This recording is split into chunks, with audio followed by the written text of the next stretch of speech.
नमस्कार आपण मैंने केमती अच्छे मुझे भल अच्छी आज सन्धार गोटे वीडियो स्टार्ट कर देखु आग कौन हो आम केमती सब सर रखिकी तादर आम केमती घी बार करिया आसतु देखा मुझे प्लास्टिक डबारे सब सर गुड़ाक 15 दिन है रखी तापर या फ्रिज रे एमती रखी तापर आम एमती ग्राइंडर जार देकी जस्ट 2-3 घेरा ग्राइंडिंग करदे आमर ये तार बैटरटा केमती हो जाए देखु यहीटा को आम बसईदबा गैस रे किसी ये बहुत सहज आपको ग्राइंडिंग करके यहाँ पूरा खाली बसईदबा बसई देकी आम यहाँ को गैस ऑन करदबा गैस ऑन हो गले तादे आम एमती झाड़ू टे पकईदे झाड़ू ये जो झाड़ू नुह ये झाड़ूटा पकईदे आमर घीटा आमर परफेक्ट बाहर पकईदे यहाँ बसईदबा आ सब मन रखी था आम जो सर रखा सब प्लास्टिक डबार ही सरटा रखिए प्लास्टिक डबार रखिले आमर सरटा भल कि आ स्मेल भी बेसी हेनी सर बढ़िया कि मत सब माने सर रखिए क्षीर बेसी रखनी खाली जी तार सर बाहर से सरटार ही रखिकी माने आम घी मार देखो यहाँ 15 दिन सर आमर तो पिला माने बेले बेले सर खाई दौरान देहर मुझे ये बंचे रखी एतिक सर माने मारिबा आगू देखा केते कौन घी बाहर जो बैटरटा बसई थी सेटा आस्ते आस्ते मेल्ट हो लगिला देखु ता कलरटा भी बढ़िया आसला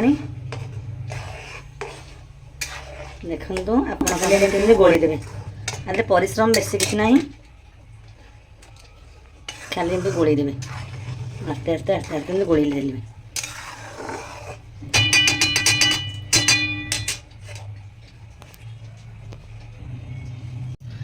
देखु आमर जो घी मरा हो तार केमी तार घी गुड़ाक बाहर देखु आस्ते आस्ते घी बाहर को स्टार्ट हो गलानी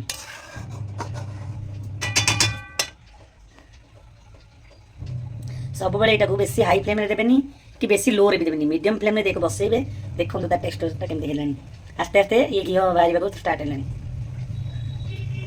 देखंतु घी आसीबा स्टार्ट बाहर स्टार्ट हो गलानी एमिति ही कले बहुत सहजरे आपण सरु घी बाहर पड़ो एमती लगुच देखंतु जदि वीडियोटी भल लगी लाइक शेयर सब्सक्राइब करिवो आउ कमेंटा टिके भल लगिदेव कौन कौच सांग मैंने दब ना एमती मो भिडियोटी को सब बेले जदि देखिबो मो भल भल रेसिपी आनिबी आउ कमेंटा टिके जोरदार दब देखंतु एडी केमती घी आसीबा स्टार्ट हो गला बहुत सुंदर लगुच ना नहीं देखंतु क्षीर रखिले बहुत समय बसे पड़ो खाली सर रखिले जल्दी हो घीटा भी भल बाहर देखो घीटा केमती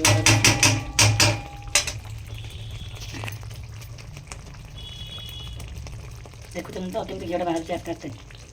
ये आपण कले सहज उपाय घी बाहर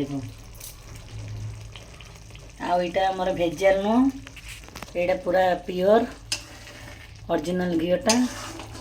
आमर गाई घी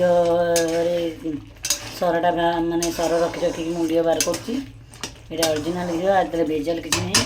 आपको खाइले पे भी खाइले देहपाई भी भल पे ठंडा फंडा हो मात्रा टे पकई देवे बहुत भल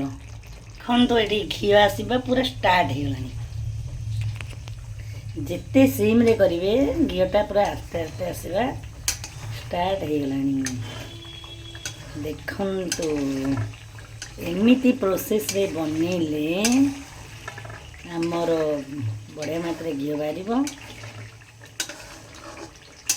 घीर कलरटा भी देखंतु देसी गुआ घी आपको आम कह देसी गुआ घी